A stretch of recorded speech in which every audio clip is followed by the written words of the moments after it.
दोस्तों, over thinking आज हर इंसान की एक बहुत बड़ी प्रॉब्लम बन चुकी है।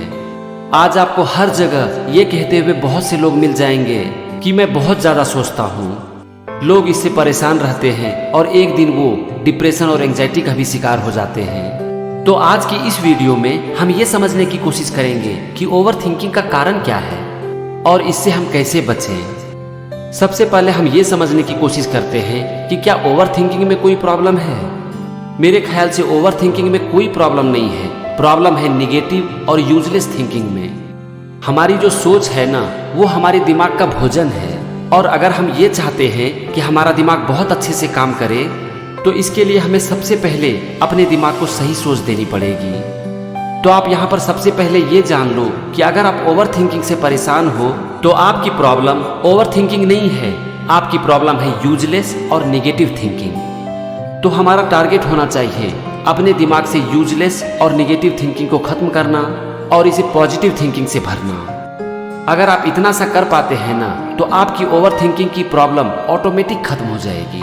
आप यहाँ पर ये समझने की कोशिश करो कि हमारा जो ये माइंड है ना, ये ओवर थिंकिंग की वजह से थक जाता है। दिन भर विचारों का शोर हमारे दिमाग में चलते रहता है और हम चाह कर भी कुछ नहीं कर पाते हैं। आपको पता है कि हम क्यों नहीं कर पाते हैं? इसका सबसे बड़ा कारण है कि हमने अपने दिमाग के ऊपर कभी काम ही नहीं किया है। अपने दिमाग को हमने भगवान के भरोसे छोड़ दिया है। हमारे दिमाग में विचार आता है और जाता है और इसके ऊपर हमारा कोई कंट्रोल नहीं है। तो ये तो हुआ प्रॉब्लम। अब हम आते हैं इसके सॉल्यूशन के ऊपर। पहला स्टेप, आपको दिन भर में जब भी टाइम मिले आप आराम से बैठकर अपने माइंड को ऑब्जर्व करो। आप इस काम को अभी कर सकते हो। आप वीडियो को पॉज करो और आराम से बैठकर सिर्फ 1 मिनट के लिए ये देखने की कोशिश करो कि माइंड में चल क्या रहा है। चलो आगे बढ़ते हैं। कैसा था आपका एक्सपीरियंस? आपके साथ यहाँ पर इन 2 चीज़ों में से एक हुआ होगा। या तो आपके माइंड में विचार का आना कम हो गया होगा या फिर आपका माइंड पूरी तरह से ब्लैंक हो गया होगा। तो यहाँ पर हमें एक बात समझ में आती है ना कि जब भी हम अपने माइंड को ऑब्जर्व करते हैं तो उस समय हमारे माइंड में या तो विचार आना कम हो जाता है या फिर हमारा माइंड पूरी तरह से ब्लैंक हो जाता है। तो अब यहाँ पर आप देखो कि दिन भर आपके माइंड में जो विचारों का शोर चल रहा था वो कम से कम 1 मिनट के लिए तो रुक गया ना। आपके माइंड को कम से कम 1 मिनट के लिए तो शांति मिल गई ना। तो आपको दिन भर में जब भी टाइम मिलता है आप इसकी प्रैक्टिस करो। इसके लिए मैं आपको एक सिंपल सा मेथड बताता हूँ। आप अपने मोबाइल फोन में हर 1 घंटे पर अलार्म सेट कर दो। जैसे ही मोबाइल की रिंग बजती है आप आराम से बैठ जाओ और उस समय सिर्फ और सिर्फ अपने माइंड को ऑब्जर्व करो। एकदम से अलर्ट हो जाओ और ये देखने की कोशिश करो कि माइंड में किस तरह का विचार चल रहा है। अगर आप दिन भर में 10 अलार्म सेट करते हो और 5 भी कर लेते हो तो बहुत है। कम से कम दिन भर में 5 मिनट के लिए ही आपको शांति मिल गई ना। अब आप जितनी इसकी प्रैक्टिस करोगे आपको उतना ही फायदा होगा। देखो, हमारा टारगेट क्या होना चाहिए? निगेटिव और यूजलेस थिंकिंग को अपने माइंड से हटाना और अपने माइंड को या तो ब्लैंक रखना यानी कि कुछ नहीं सोचना या फिर पॉजिटिव सोचना। आते हैं अगले पॉइंट पर, और वो है कि बिना मतलब के गपबाजी से बचें। जो महान लोग होते हैं ना, वो विचारों की चर्चा करते हैं। औसत लोग घटनाओं की चर्चा करते हैं और मामूली लोग जिन्हें कि कोई काम नहीं रहता वो लोगों की चर्चा करते हैं। आपको शायद लगता होगा कि इसका ओवर थिंकिंग से क्या रिलेशन है। दोस्तों, इसका ओवर थिंकिंग से बहुत बड़ा रिलेशन है। मैं आपको बताता हूँ। आप जिस चीज के बारे में बात करते हो उससे रिलेटेड विचार आपके मन में घूमती है। तो जब आप बिना मतलब के गपबाजी करते हो तो उस समय आप जो भी बातें करते हो वो सारी बातें आपके दिमाग में घूमती रहती है और फिर ये बन जाती है ओवर थिंकिंग की एक वजह। और गपबाजी में ज्यादा किस तरह की बातें होती है? क्या वहाँ पॉजिटिव बातें होती है? नहीं, वहाँ या तो यूजलेस बातें होती है या फिर निगेटिव। अब जरा सोचो कि अगर आप यूजलेस और निगेटिव बातें कर रहे हो तो आपका माइंड शांत कैसे रह सकता है?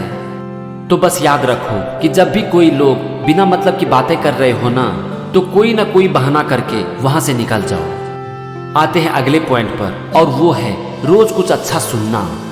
आप जरा सोचने की कोशिश करो कि आप दिन भर में कितनी बार अपने माइंड को पॉजिटिव थॉट देते हो। और अगर माइंड को पॉजिटिव थॉट नहीं देते हो तो माइंड तो नेगेटिव थॉट से भरेगा ही। इसीलिए रोज आपको जितना भी टाइम मिले आप कुछ अच्छा सुनने की कोशिश करो। YouTube पर ऐसे बहुत से वीडियो हैं जिसे सुनकर आपको बहुत अच्छा लगेगा। आप उसमें से कुछ वीडियो को सेलेक्ट कर लो और उसे रोज सुनो। इसे आप जितना देर के लिए सुनोगे, कम से कम उतना देर के लिए आपके माइंड में पॉजिटिव थॉट जाएगा। आते हैं अगले पॉइंट पर, और वो है पॉजिटिव सोचना। दोस्तों, सोचने में हमारा पैसा नहीं लगता। आप पॉजिटिव सोचो या फिर नेगेटिव, तो फिर जितना चाहे आप उतना पॉजिटिव सोच सकते हो। इससे कम से कम आपका नुकसान तो नहीं होगा। तो यहाँ पर भी आपको दिन भर में जितना टाइम मिले, आप आराम से बैठकर कुछ पॉजिटिव लाइन अपने माइंड में प्ले करो। आप 4 से 5 पॉजिटिव लाइन एक नोटबुक में लिख लो और आंख बंद करके उसी लाइन के बारे में सोचो। 1 मिनट, 2 मिनट, 5 मिनट या फिर 10 मिनट, आपको जितना टाइम मिले आप उस लाइन के बारे में सोचो। या यहाँ पर आप एक काम और कर सकते हो, उस 5 लाइन की एक ऑडियो रिकॉर्डिंग कर लो और उसे सुनो। तो यहाँ पर भी कम से कम उतना देर के लिए आपके माइंड में पॉजिटिव थॉट जाएगा।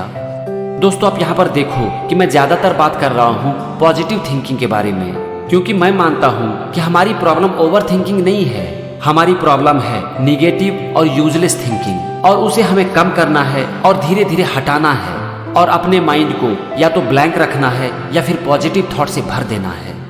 हमारा नेक्स्ट पॉइंट है रोज कुछ अच्छी किताबें पढ़ो। इस चीज ने मुझे तो बहुत फायदा किया है। देखो, जब आप कुछ सोचते हो तो ये आपके अपने विचार होते हैं, लेकिन जब आप कोई किताब पढ़ते हो, अच्छी किताब, तो ये हैं दूसरों के विचार, और यहाँ पर आप दूसरों के विचार से सीखते हो।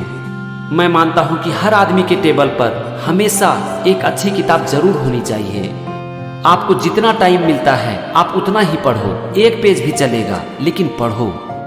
जब आप अच्छी किताबों को बार बार पढ़ोगे ना, तो उसमें कही गई बातें आपके दिमाग में घूमना शुरू हो जाएगा, और जब आपके दिमाग में पॉजिटिव थॉट घूमना शुरू हो जाएगा, तब तो प्रॉब्लम खत्म। क्योंकि आप ये जान लो कि हमें पॉजिटिव थिंकिंग से कभी भी प्रॉब्लम नहीं हो सकती। सारी प्रॉब्लम की जड़ है निगेटिव और यूजलेस थिंकिंग, और ये चीज एक दिन में खत्म नहीं होने वाली है। जिस चीज की आदतें आपको सालों से पड़ी हुई है, आपकी माइंड की कंडीशनिंग एक तरह से हो चुकी है, वो कुछ दिनों में खत्म नहीं होगी। उसमें वक्त लगेगा। कितना वक्त लगेगा ये कोई नहीं बता सकता। ये सिर्फ आपके ऊपर डिपेंड करता है कि आप इस चीज की कितनी प्रैक्टिस करते हो। आप इसकी जितनी प्रैक्टिस करोगे आपको उतना ही फायदा होगा। मेरा आखिरी पॉइंट, मेडिटेशन। दोस्तों, दिमाग को खाली करने का और शांत करने का मेडिटेशन से अच्छा कोई दूसरा तरीका नहीं है। मेडिटेशन हमारी लाइफ का एक हिस्सा होना चाहिए।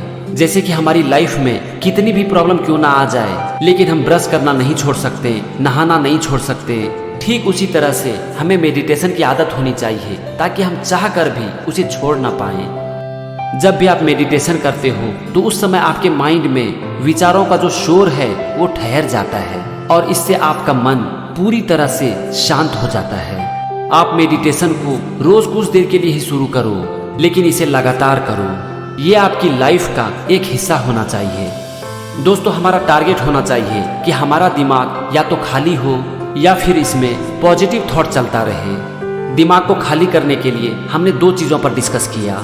नंबर 1, रोज कुछ देर बैठकर अपने माइंड को ऑब्जर्व करना, और नंबर 2, मेडिटेशन। और दिमाग को पॉजिटिव थॉट से भरने के लिए हमने बात की पॉजिटिव सुनना, पॉजिटिव सोचना और अच्छी किताबें पढ़ना। और निगेटिव थिंकिंग को खत्म करने के लिए हमने बात की गपबाजी से बचने की। एक ऐसी गपबाजी जहाँ पर कि फिजूल की बातें होती है, और ये सिर्फ समय की बर्बादी है। यहाँ पर आप देखो कि हमने जिस चीजों के बारे में बात की उसमें वक्त बहुत कम लग रहा है। आप आधे घंटे में ये सारी चीज खत्म कर सकते हो। दोस्त, अगर अच्छी जिंदगी चाहिए तो खुद के लिए आधा घंटा तो निकालना पड़ेगा, क्योंकि बिना समय खर्च किए और बिना मेहनत की जिंदगी में कुछ नहीं मिलती। तो बस 24 घंटे में आधा घंटा खुद के लिए निकालो, और मैं आपको विश्वास दिलाता हूँ कि आपका ये आधा घंटा आपकी लाइफ के लिए एक मील का पत्थर साबित होगी। Thank you. जय हिंद। वंदे मातरम।